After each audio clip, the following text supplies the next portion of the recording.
January 28th, 2018. The Counter-Strike Major Finals in Boston. Cloud9 versus FaZe. We've seen this matchup 4 times in the last 7 months. The last 3 of those with the same rosters. FaZe won every series.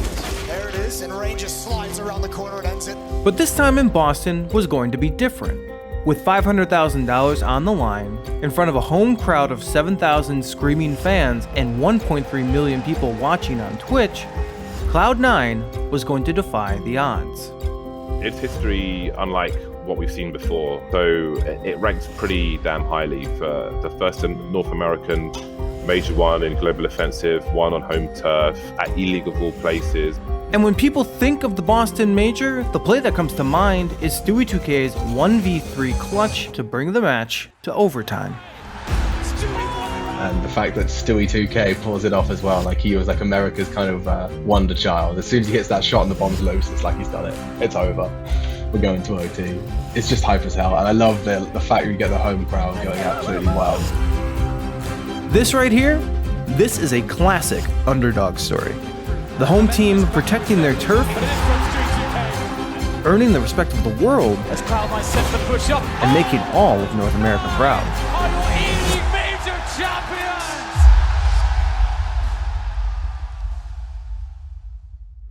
The top CSGO teams from all over the world converged at Boston's Agganis Arena in late January for the Boston Major.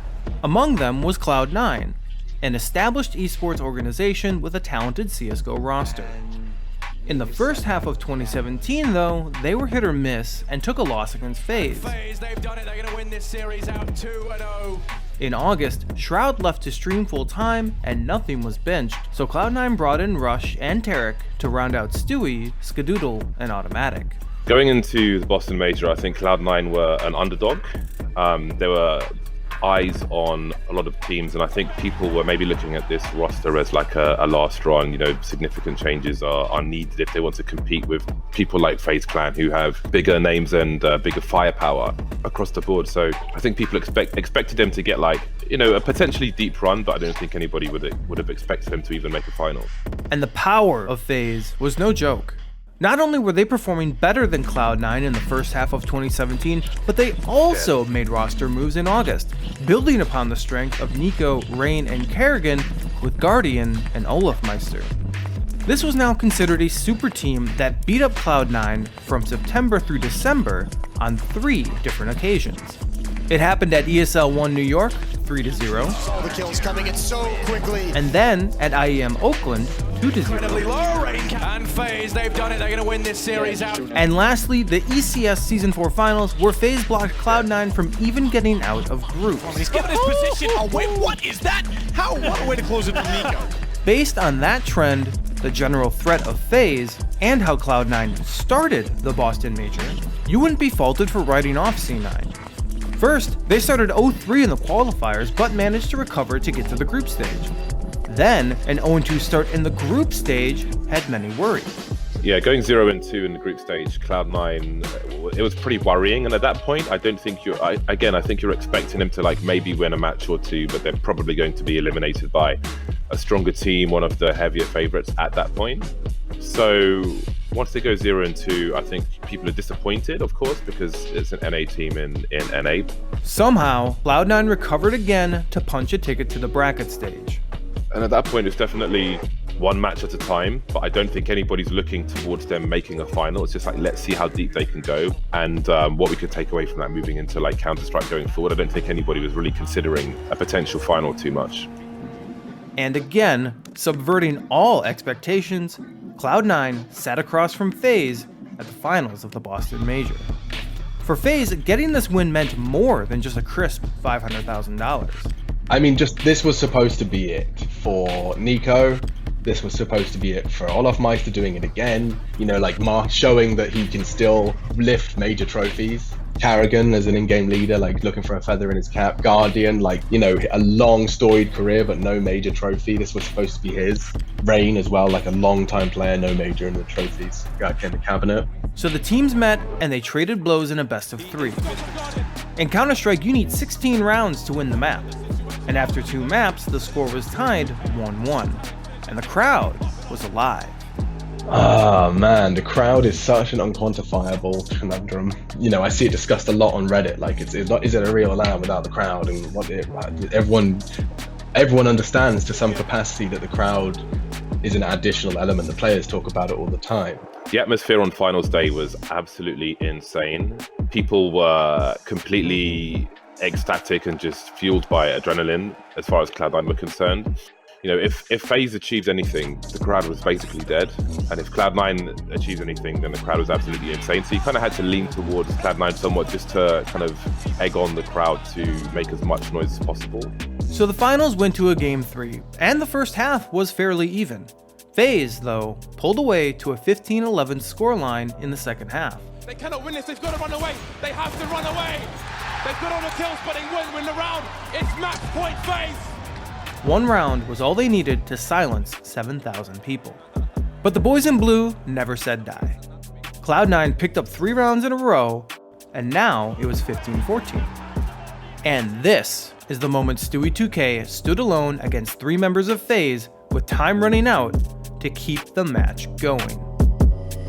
So it's 29 seconds, and FaZe at this point have got full top A control, and it's a 3-2 split of Cloud9. They've got someone over in Banana, it's Olaf, trying to keep top Banana info, which means this is a big fake.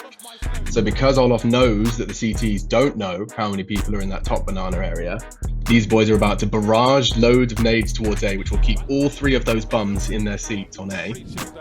And at this point, at the 29-second mark, when you see all of those nades arriving on the site that you're stacked on, you're sitting there gravy, you're holding your lines, you're thinking about the headshot, trying to visualize the head that's about to come around the corner. Whereas these boys from FaZe start charging towards the B-bomb site. They evacuate, and this is a bad death. Olaf's died before they could arrive, and Stewie's had time to reposition. So because of Olaf just getting picked, Stewie just getting that freebie now, they just walk into his line, they've just got no time, they needed to be going in. Like, Olaf wanted to be catching Stewie, and he's just walked straight in and just finished him off. It's beautiful. But look at the time! Look at the time! There's 7 seconds to plant a bomb! They're trying to build pyramids, but there's no more play! Stewie's won the round! We're going to overtime! Cloud9 have done it! How have they done that? They came back all the way! All the way! Once I saw the clock and I saw how much potential there was for Stewie to abuse that clock, because first I thought, okay, he's going to get traded and it's going to be a retake situation for Cloud9. But then I thought, oh, hold on a second, they don't have time to do that. They've got to go for it. They dumped all their util as well towards the A bomb site. So it's like the perfect clash in that respect. There were so many things going on and different potential ways it goes. Like maybe Stewie stops the plant, maybe he doesn't. If he doesn't, maybe he's still alive at the back of the site, maybe automatic can rotate in and help him some way, or maybe he dies and it's going to be retake. There's so many different ways it can go. But he just shuts the whole thing down one by one, takes his team to overtime. And you can see it, like the release of energy from the crowd afterwards, the release of energy from the players. I think the crowd gave the players so much extra energy and drive to deliver in that respect. So it was absolutely bananas. I've done a lot of events, but I haven't seen something like that, where it's like the home turf team coming back like Rocky, basically. You know, it's very, very unique. They came back all the way! All the way! Stewie's B-side defense brought Cloud9 to overtime, and the arena shook with the roar of the crowd, and the world lost their collective minds. But the job wasn't complete quite yet. Overtime in Counter-Strike is 6 rounds with players starting with $10,000 each. If the game is still tied after 6 rounds, a second overtime triggers. At one point, Stewie almost sealed the game with an ace. Stewie, can he do it? Can he do it? No! But maybe 2 miracles was too much to ask of one person. FaZe even brought it to a second overtime with a 2v1 clutch from Guardian. There's the first one! We're going to overtime number 2! Cloud9 don't do it! But finally, in the second half of the second overtime, Cloud9 put FaZe to rest with a snipe from Skadoodle. As Cloud9 sets the push up. Oh! Oh, it's happened! They made it work! Cloud9 are your E-League Major champions!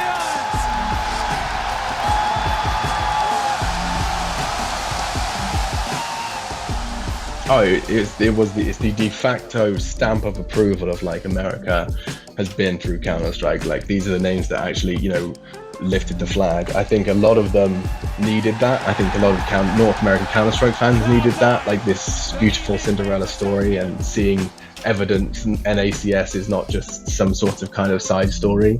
I think people look back at the Stewie play specifically because he has stopped basically a team from winning a major alone, essentially. He's got the country on his back.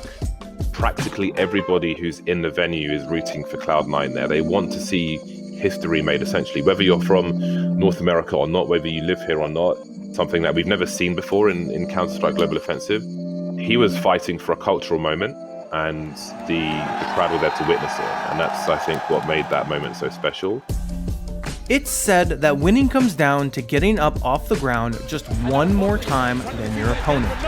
That's what Cloud9 did in Boston against FaZe, and to this day is a source of pride not only for North American Counter-Strike fans, but NA esports as a whole. They battled through the qualifiers, groups, and bracket stage despite the challenges in front of them. And when it came time to face FaZe, they rose to the occasion and etched their names into CSGO history.